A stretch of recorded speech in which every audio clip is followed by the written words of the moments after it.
जिंदगी में प्रजनन का समय होता है 15 साल से लेकर 45 साल तक। इसकी शुरुआत होने के वक्त को कहते हैं मेनार्के। इन दिनों 12 से 15 साल तक की लड़कियों में मासिक का आना शुरू हो जाता है और लगभग 80% लड़कियों को इस वक्त दर्द होता है। 3 से 4 दिनों तक ये दर्द रहता है। इन लड़कियों को और औरतों को योगा काफी हद तक राहत देता है। Yoga thigh muscles, lower pelvic muscles को आराम देता है। योगा स्त्राव को ठीक करता है, जिनके कारण दर्द बिल्कुल कम हो जाता है। पेल्विक मसल्स और थाई मसल्स को आमतौर पर व्यायाम नहीं मिलता, पर योगा करने से इन मसल्स को भी व्यायाम मिल जाता है। आज के जमाने में लड़कियों को अपनी रोजमर्रा की जिंदगी जीने में कठिनाइयां महसूस करती है। किसी न किसी परीक्षाओं का सामना कर रही हैं और इनसे निर्माण होने वाला तनाव, दबाव मासिक काल को अनियमित करता है। कई लोगों ने अनुभव किया होगा कि परीक्षाओं के दौरान या अगर परिवार में कोई तनाव हो तो उन्हें मासिक नहीं आता या फिर उस दौरान स्त्राव काफी बढ़ जाता है या गाढ़ा हो जाता है। ये सारी अनियमितता तनाव के कारण होती है। इसीलिए हम चाहते हैं कि तनाव को कम या खत्म किया जाए। योगा और इसकी सांसों का व्यायाम इस तनाव को काफी हद तक कम करने में फायदेमंद साबित हुआ है। मासिक काल बंद होने को मेनोपॉज कहते हैं और ये 40 से 45 की उम्र में आ जाता है। इससे औरतों को काफी परेशानियां, कठिनाइयां होती है, जिसे मेनोपॉज सिम्टम कहते हैं, जैसे कि शरीर का अंदरूनी तापमान बढ़ जाना, पसीना आना। वो अपनी रोजमर्रा की जिंदगी जीने में कठिनाइयां महसूस करती है, ज्यादा भावुक हो जाती हैं, चिड़चिड़ापन आ जाता है, मतलब बदन में काफी हार्मोनल बदलाव आते हैं। मेनोपॉज से गुजरने वाली महिलाओं को योगा के आसन, प्राणायाम और ध्यान धारणा काफी हद तक मदद करते हैं। ये योगा अभ्यास आपके दिमाग को शांत कर देगा और उससे काफी आराम मिलेगा। ये सारी भावुकताएं और संवेदनशीलताएं योग मुद्रा और प्राणायाम से नियंत्रित हो जाती हैं और इन नैसर्गिक मेनोपॉज से उन्हें दिक्कतें कम आती हैं। मासिक काल की परेशानियां कम हो जाती हैं और दवाइयों की जरूरत भी कम पड़ती है, क्योंकि इन दिनों में बहुत सी औरतें पेन किलर्स जैसी दवाइयों पर निर्भर रहती हैं, पर उनके अपने साइड इफेक्ट्स होते हैं और इसलिए मैं सबसे अनुरोध करूंगी कि हर नारी को योगा और प्राणायाम अपने जीवन का हिस्सा बना लेना चाहिए। ऐसा करने से आपको फायदा होगा।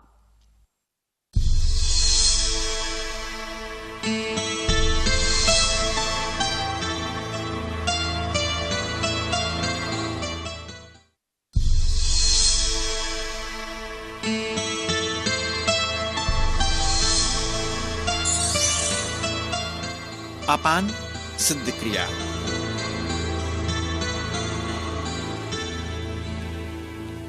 अपान सिद्ध क्रिया। पद्मासन में बैठ जाएं, चिन्ह मुद्रा, पीठ आपकी सीधी। पहले मन को श्वासों पर केंद्रित करें और धीरे से पद्मासन खोलकर पीठ के बल आपको लेटना है।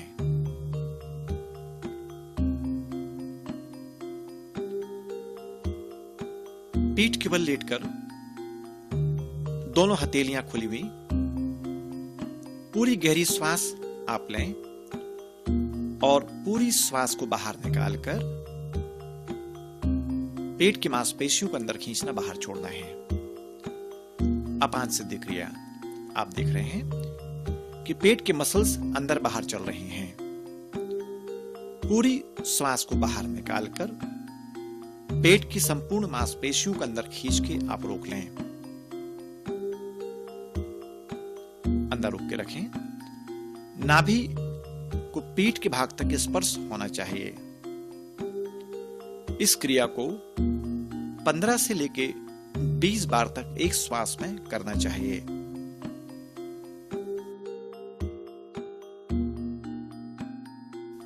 पूरी श्वसन को बाहर रोककर पेट की संपूर्ण मांसपेशियों को अंदर रोकने का अभ्यास करें।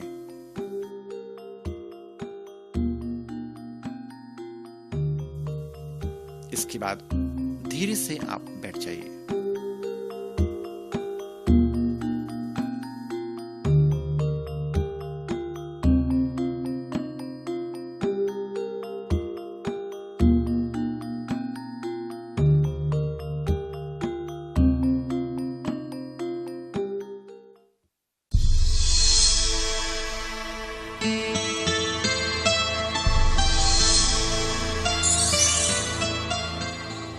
उद्यान बंद।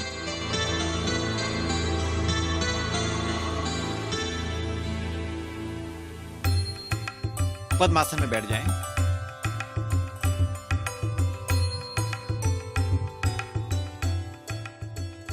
दोनों घुटनों को दबाइए। पूरी श्वास को लेकर और श्वास को बाहर निकालकर पेट की पेशियों को अधिकतम अंदर खींचें। पेट को अंदर खींचते हैं, उद्यान बंद। ठुड्डी को कॉलर बोन में लॉक करते हैं, जालंधर बंद। श्वास को मुख से बाहर निकालकर और गुदा द्वार को अंदर खींचते हैं, मूल बंद। पेट को अंदर खींचना है, उद्यान बंद। आप देख रहे हैं पेट की संपूर्ण पेशियां अंदर खींच रही हैं, उद्यान बंद। इस आसन के नियमित प्रयोग से हृदय आपका स्वस्थ होगा, पेट गजब का साफ होगा, कब्जियत आपकी दूर होगी, अमेबियासिस के प्रॉब्लम्स आपको नहीं होंगे।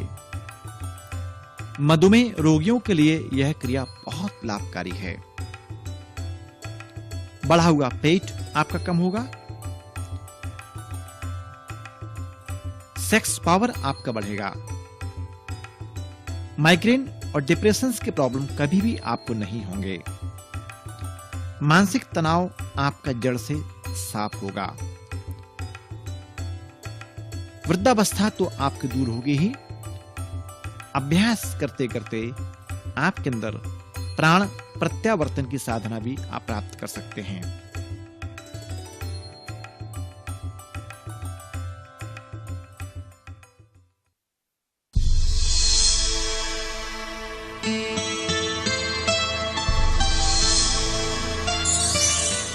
अग्नि सार क्रिया।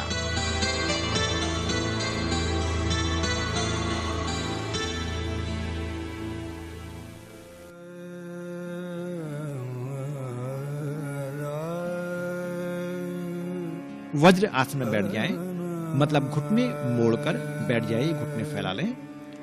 दोनों हाथ की तेलियां आप घुटने पर रखें और पूरी श्वास को बाहर निकालकर धौंकने के समान आप पेट को चलाइए, अंदर बाहर पेट को करें। जैसे लोहार की धौंकनी चलती है, उस धौंकनी के समान पेट को अंदर बाहर चलाएं। इसे कहते हैं अग्नि सार क्रिया। अग्नि सार क्रिया के माध्यम से आप अपने बंधों को लगा सकते हैं।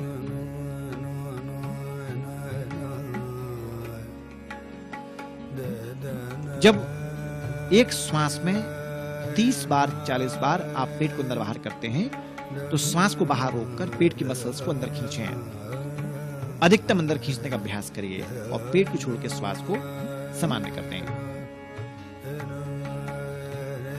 एक श्वास में कम से कम 15 से लेकर 20 बार पेट को अंदर बाहर करना है।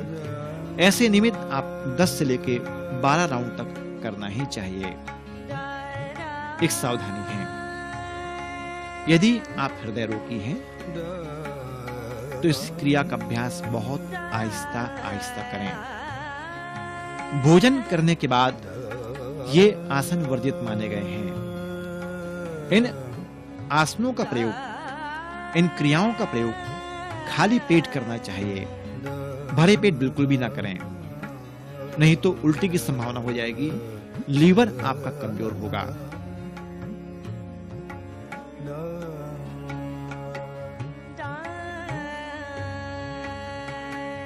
इसमें भी आपको जालंधर बंद और मूल बंद लगाना है, श्वास को मुख से बाहर निकालते हुए। गहरी श्वास लें और मुख से श्वास को बाहर निकालना चाहिए।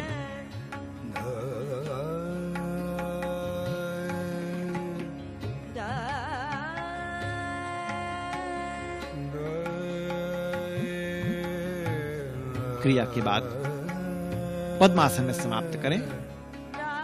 जिस पद्मासन से आप शुरुआत करते हैं, उसी पद्मासन से आपको खत्म भी करना चाहिए। आंख बंद करके मन को थोड़ा श्वास पे केंद्रित करते हैं।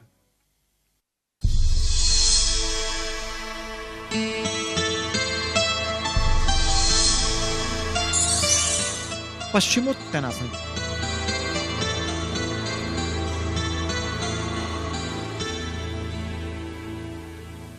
पश्चिमोत्तानासन की क्रिया। पश्चिमोत्तानासन का अभ्यास करने के पूर्व आप पद्मासन में बैठें। पैरों को खोलिए। पैरों को खोलने के बाद दोनों पंजों को सामने की तरफ फैलाइए। पूरी श्वास लेकर दोनों हाथ की हथेलियों को आसमान की ओर खींचें और श्वास छोड़ते हुए आप सामने आए। दोनों एड़ियां पकड़ें, माथा घुटने में छुलाएं, घुटने आपके बिल्कुल सीधे।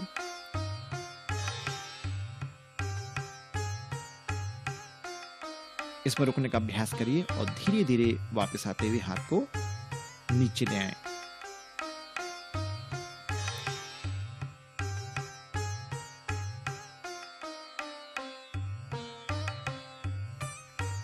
पूरी श्वास को लेकर दोनों हाथ की हथेलियों को आसमान की ओर खींचकर श्वास छोड़ते हुए आप सामने आए और पैरों के पंजों को पकड़कर माथा घुटने में छुलाने का अभ्यास करें। पूरी श्वास को बाहर रोकना है।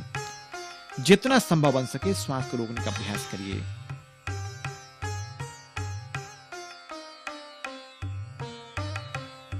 और धीरे धीरे पूरी श्वास को लेते हुए हाथ को वापस ले आए।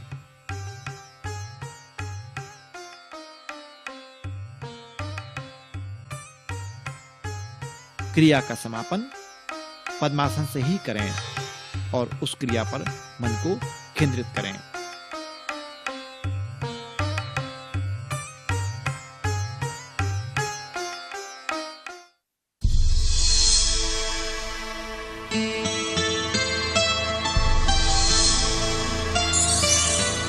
सुप्त वज्र आसन।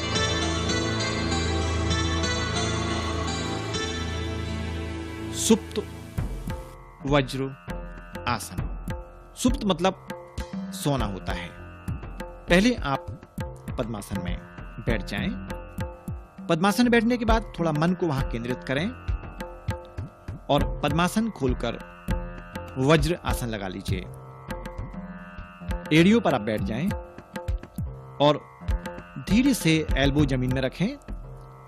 दोनों हथेलियां कमर में जमाइए और सिर के पिछले भाग को जमीन पर स्थापित कर दें।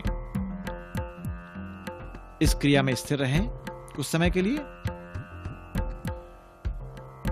दोनों स्थिति में आप कर सकते हैं।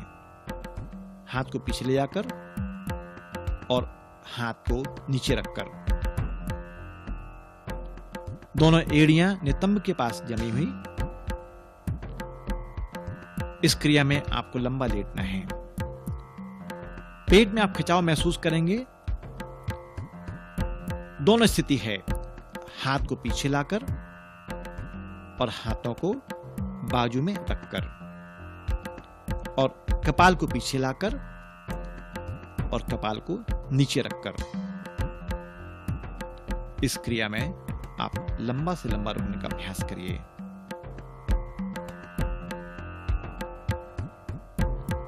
शुरुआत में आप पेट में और जांघ में खिंचाव महसूस करेंगे, लेकिन अभ्यास करते ही करते यह खिंचाव अपने आप दूर हो जाएगा।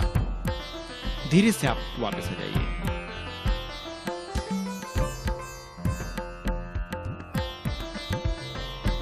पुनः पद्मासन में आ जाएं।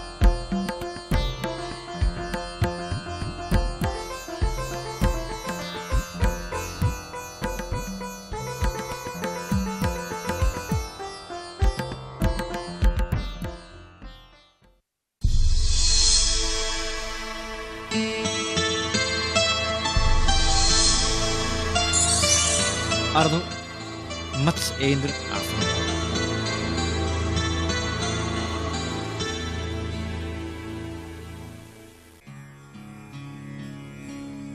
पहले आप पद्मासन में बैठ जाएं। पद्मासन में बैठने के बाद थोड़ा मन को वहां केंद्रित करें।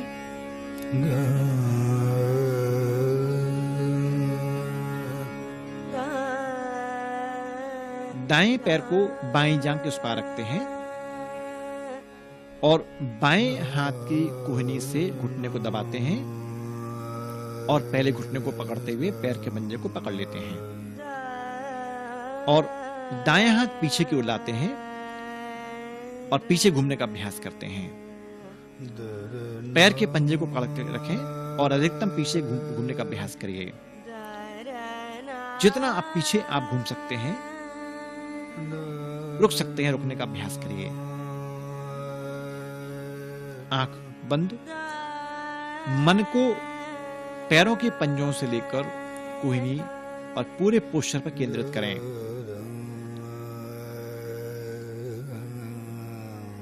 मन को क्रियाओं पर केंद्रित करिए और देखें किस किस अंग पे खिंचाव पैदा हो रहा है।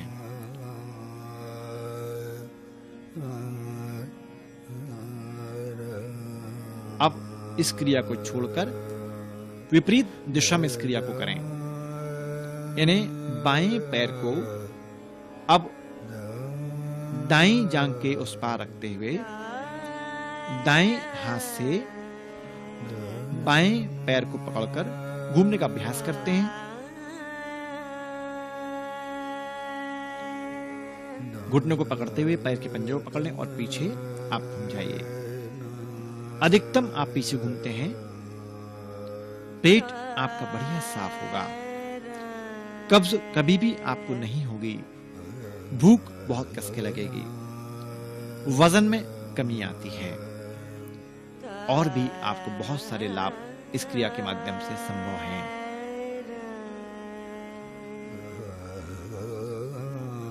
इस क्रिया में आप अधिकतम रुकने का अभ्यास करिए।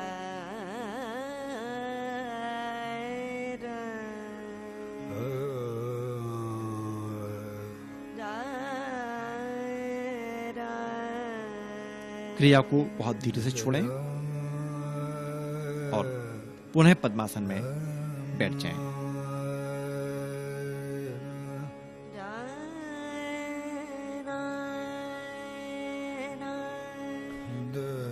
पीठ आपकी सीधी, आंख आपकी बंद, मन को श्वास पर केंद्रित करते हैं।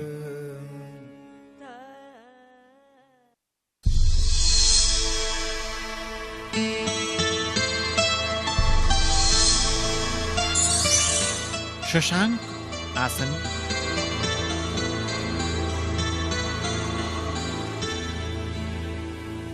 शशांक आसन या मंडूक आसन, इसमें वज्र आसन में आप बैठ जाएं।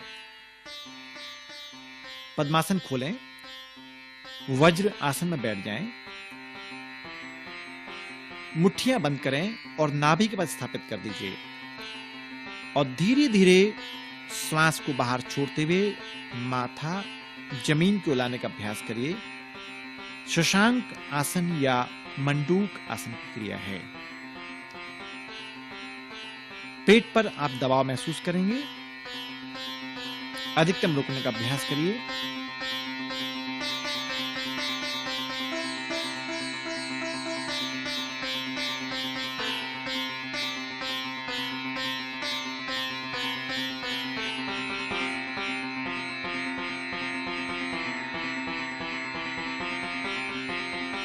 फिर आप श्वास लेते हुए ऊपर आना है।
चक्र आसन।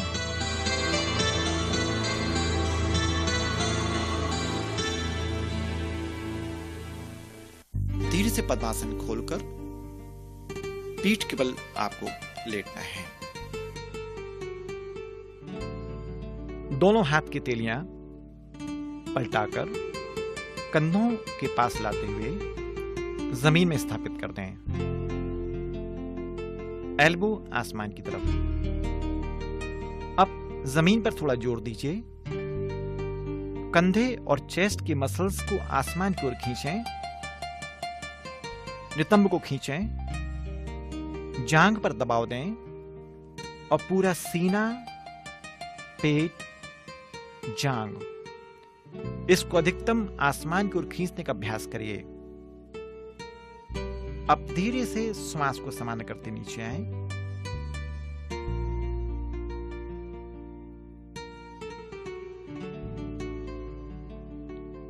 स्पाइन आपकी लचीली होगी। हृदय आपका स्वस्थ होगा। घुटने आपके मजबूत होंगे। वजन में कमी आती है। बच्चों की रुकी हुई ऊंचाई बढ़ती है। अब धीरे से श्वास को सामान्य करते नीचे आए।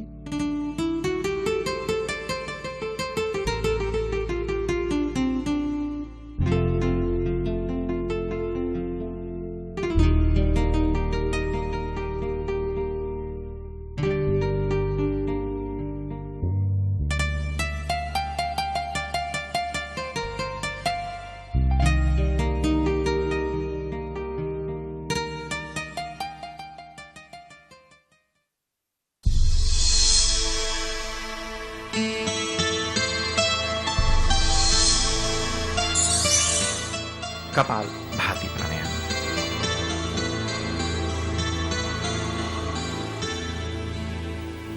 कपाल भाती प्राणायाम। कपाल भाती में आपको लोहार की धौंकनी के समान श्वास को बाहर निकालना है और पेट की तमाम पेशियां अंदर की तरफ जाती हैं। लोहार की धौंकनी के समान श्वास को बाहर फेंकना है। यह शारीरिक और मानसिक तनाव को दूर करने में समर्थ है। पेट की मांसपेशियों को आप बार बार अंदर बाहर करें और श्वास को ब्लोअर के समान बाहर फेंकना है। भस्त्रा विलोहकारस्य। लोहार की धौंकनी के समान श्वास को बाहर फेंकें। रेच पुरुषसम भ्रमो। इसको धौंकनी के समान चलाना है। कपाल भाती विख्याताः। यह कपाल भाती के नाम से विख्यात है। कफ नाशनी विशोषणी। यह अंदर के तमाम कफ को नाश करता है, दोष को दूर करता है और एक स्वस्थ आयु को प्रदान करता है। त्वचा आपकी निखरती है। दमा के रोग दूर होते हैं। वजन में कमी आती है। मधुमेह खत्म होता है। इसमें पेट की पेशियों को आप अधिकतम चलाने का प्रयास करिए, श्वास बाहर फेंकते हुए।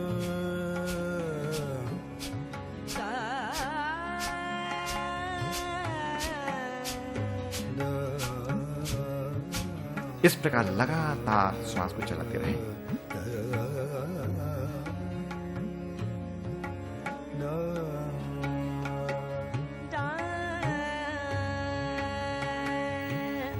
कुछ देर बिल्कुल शांत बैठें। मन को श्वास पर केंद्रित करें।